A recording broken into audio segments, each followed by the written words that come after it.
Mayong adlaw sa inyo nga tanan. For today's video, ipakita ko duman sa inyo ang dalan pakadto sa Libak Sultan Kudarat. Yu di puta ho, dumasuka yatakon mga parinte. Sa mga nakaagi na dire, congratulations kay te. Balaan nyo na iya ang pamatsyagan. Kunara timo sa salakyan, hindi timo ya katulog kay te. Sige man ya hulag, kag sige man ya liko ang salakyan mga parinte. Umpisaw nato ang video dire sa may welcome to Libak Sultan Kudarat.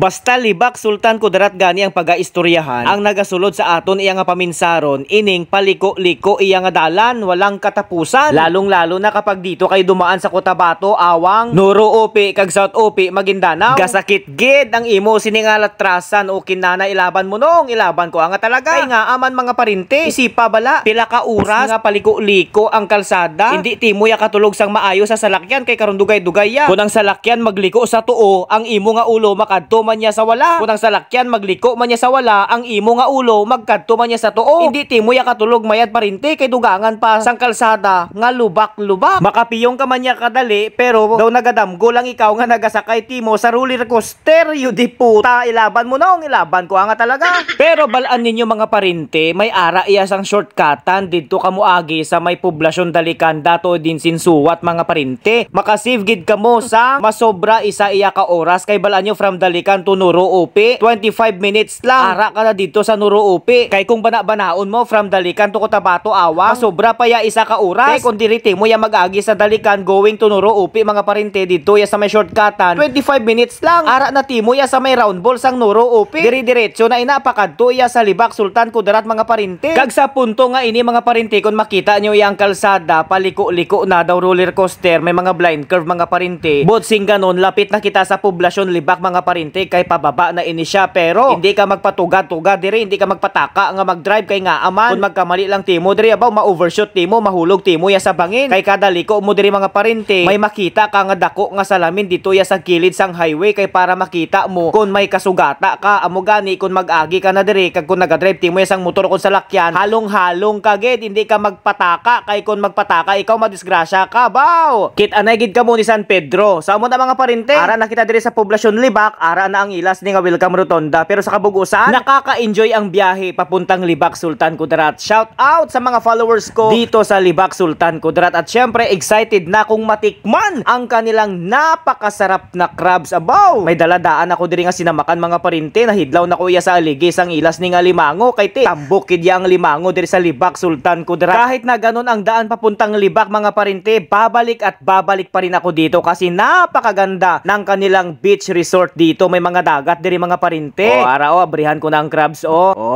gutom-gutom duman ka mo. Abangan ninyo ang part 2 sang vlog ko nga ini diri sa may Libak Sultan Kudarat kay ipakita ko sa inyo ang mukbang ko sa crabs. Ilaban mo na, ilaban ko nga talaga.